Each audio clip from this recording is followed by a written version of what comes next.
একটা মারমুখী অবস্থানে দুইটা রাজনৈতিক দল অবস্থান গ্রহণ করছে। আপনারা কাঁটাবনে যান, আপনারা শাহবাগে যান, আপনারা মৎস্য ভবন যান, আপনারা পলাশী যান, চানখারপুলকে যান, মেডিকেল মোড়ে যান, দেখতে পাবেন একদিকে হচ্ছে জামাতের কর্মীরা অবস্থান করছে, অন্যদিকে বিএনপির কর্মীরা অবস্থান করছে। বিশ্ববিদ্যালয়কে তো আমরা এই অস্থিতিশীল জায়গা নিয়ে যেতে চাই না। আমরা বারবার বলছিলাম যে যখন হচ্ছে ভোট গ্রহণ চলছিল যে শিক্ষার্থীদের একটা ব্যাপক অংশগ্রহণ চলছে, কিন্তু একই সাথে আমরা দেখতে পেলাম যখন হচ্ছে ভোট প্রদানটা শেষ হয়ে গেল তারপরে দেখতে পেলাম যে ভোট গণনা কেন্দ্রে আমরা দেখতে পেলাম যে শিবিরের ভিপি মনোনীত প্রার্থী সাদিক কায়েম এবং হচ্ছে এই রায়হান উদ্দিন তারা ভোট গণনার কক্ষে প্রবেশ করে ফেলছেন। এইটা দেখা যাচ্ছে যে অন্য কোনো প্যানেল কিংবা অন্য কোনো ছাত্র সংগঠনের কোনো প্রার্থী আসলে এই কাজ কখনো করতে পারেন নাই, এবং এই যে এই ডাকসুর যে অনুমোদিত এই নিয়ম সেই নিয়মের মধ্যেও আসলে এই জিনিসটা নাই, কিন্তু আমরা দেখতে পেলাম যে তারা এই কাজটা করেছেন। এবং যখন হচ্ছে পোলিং এজেন্টের তোপের মুখে পড়েন, প্রতিবাদের মুখে পড়েন, তখন তারা বের হতে বাধ্য হন। এর পরপরই যে জিনিসটা শুরু হয় যে এই ঘটনাকে কেন্দ্র করে নিরপেক্ষতার প্রশ্নটা কিন্তু সবার সামনে চলে আসে, এবং আমরা দেখতে পেলাম যে এর পরবর্তীতে ছাত্রদলের যে ক্যান্ডিডেটরা আছেন, ছাত্রদলের যে প্রার্থীরা আছেন, তারাও বিভিন্ন কেন্দ্রে প্রবেশের জন্য একরকম হচ্ছে পেশি শক্তির ব্যবহারও চেষ্টা করেছিলেন। এই যে অবস্থা, এই অবস্থা আসলে ক্যাম্পাসকে একটা অস্থিতিশীল করার অবস্থা, এবং এই অবস্থা শুরু হয়েছে বিশ্ববিদ্যালয় প্রশাসনের যে নিরপেক্ষতাহীনতা, পক্ষপাতিত্বমূলক আচরণ, সেই আচরণের জায়গা থেকে। আমরা যত সময় যাচ্ছে, যত সময় গণিয়ে আসছে, আমরা বিভিন্ন সূত্রে এই জিনিসটাই কনফার্ম করছি যে বিশ্ববিদ্যালয় প্রশাসন একটা একক গোষ্ঠীকে এই ক্যাম্পাসে এই কারচুপিমূলকভাবে ভোট গণনার নানাভাবে প্রভাবিত করার মাধ্যমে, এবং ভোট গণনার ক্ষেত্রে ভোট গণনার কাজটা হচ্ছে কারচুপিপূর্ণ সূক্ষ্ম কারচুপি করার মাধ্যমে একটা বিশেষ পক্ষকে জিতিয়ে নিয়ে আসার চেষ্টা করা হচ্ছে। এবং এর প্রতিক্রিয়া আপনারা জানেন, বিশ্ববিদ্যালয়কে যখন হচ্ছে কারচুপিপূর্ণভাবে যে এইরকম ভাবে একটা নির্বাচনকে যখন প্রশ্নবিদ্ধ করা হয় এবং নির্বাচনকে প্রশ্নবিদ্ধ করার জন্য সর্বাত্মক চেষ্টা করে বিশ্ববিদ্যালয় প্রশাসন, তখন আসলে এই বিশ্ববিদ্যালয় কখনো নিরাপদ থাকতে পারে না। আমরা এই অনিরাপদ অবস্থা আমরা বিশ্ববিদ্যালয়ের আশেপাশেই দেখতে পাচ্ছি।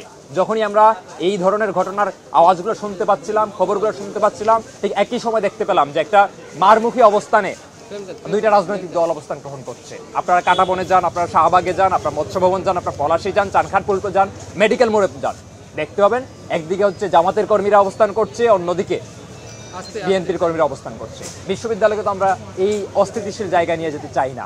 কাদের কারণে এই অস্থিতিশীল জায়গা যাচ্ছে, আমাদের প্রশ্নটা হচ্ছে এইটা। আমরা বলতে চাই যে যেই নির্বাচন হয়েছে সেই নির্বাচনে যদি কোনো প্রকার ভোট গণনার ক্ষেত্রে সূক্ষ্ম কারচুপি কিংবা এই ধরনের ঘটনা পরিলক্ষিত হয়, তাহলে কিন্তু বিশ্ববিদ্যালয়ের শিক্ষার্থীরা ছেড়ে কথা বলবে না। আমরা বিশ্ববিদ্যালয় প্রশাসনের কাছে এখনো দাবি জানাই, ভোট গণনা প্রায় শুরু হয়ে গেছে, অনেক কেন্দ্রে চলতেছে বা অনেক কেন্দ্রে শুরু হবে। আমরা বলতে চাই যে এখনো সুযোগ আছে, আপনারা শিক্ষার্থীদের সাথে প্রতারণা করবেন না, অভ্যুত্থানের সাথে প্রতারণা করবেন না, এবং বিশ্ববিদ্যালয়কে একটা উত্তপ্ত বিশ্ববিদ্যালয়ে পরিণত করবেন না। এবং এখানে যে সন্ত্রাসমূলক কার্যক্রম পরিচালনা করার চেষ্টা করা হচ্ছে, সেই সন্ত্রাসের বিরুদ্ধে আপনারা অবস্থান নেবেন।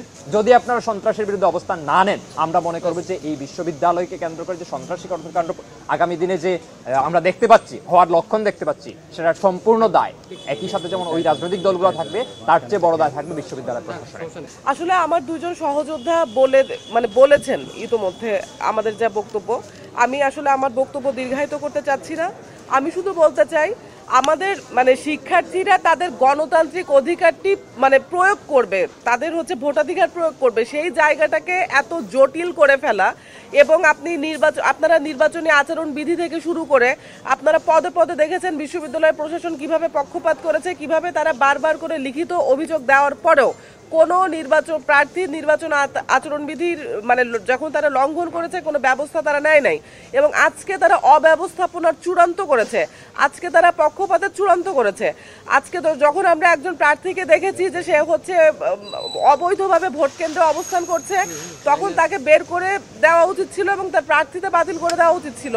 কিন্তু তার পরবর্তীতে আমরা দেখেছি বাকি প্রার্থীরাও আসলে একইভাবে ভোট কেন্দ্রে প্রবেশ করার চেষ্টা করছেন, এই যে নিয়মের প্রতি বিন্দুমাত্র শ্রদ্ধাবোধ না থাকা, এই যে কোনো আইনের প্রতি মানুষের যেই মানে কি বলবো যে আমরা শ্রেষ্ঠ বিদ্যাপীঠে মানে পড়াশোনা করার পরেও আমরা মানে নেতৃত্বের জায়গায় এসেও আমরা যদি এইভাবে পদে পদে আইন লঙ্ঘন করি, এটি আসলে সারা দেশের ছাত্র সমাজকে খুবই বাজে একটি ইঙ্গিত দেয়। আমরা তো শুরুতেই প্রতিবাদ করতে পারি, আমাদের যদি আইনটি প্রপার না মনে হয়, আমরা যখন আইন প্রণয়ন করা হবে আমরা তখন প্রতিবাদ করব। একটা আইন এস্টাবলিশ হয়ে যাওয়ার পরে সেই আইনকে অসম্মান করার কোনো অধিকার কারোর থাকা উচিত না, এই ধৃষ্টতা দায়িত্বশীল জায়গা থেকে কারোর করা উচিত না। এবং তাদের এই সব ধৃষ্টতার কারণে আমাদের ক্যাম্পাসের যে যুদ্ধান্দেহে একটা অবস্থা তৈরি হয়েছে, আমাদের শিক্ষার্থীদের যে নিরাপত্তা বিঘ্নিত হয়েছে, আমি তার তীব্র প্রতিবাদ জানাই। এবং কোনো রকম ভোট কারচুপির যদি চেষ্টা করা হয়, ছাত্র সমাজ সেটা মেনে নেবে না, এটা আমি দৃঢ়ভাবে বলতে চাই। আপনারা যারা আমাদের সাথে সারাদিন ছিলেন, আপনাদের প্রতি অসংখ্য কৃতজ্ঞতা জানাই এবং আমাদের বক্তব্য শেষ করছি।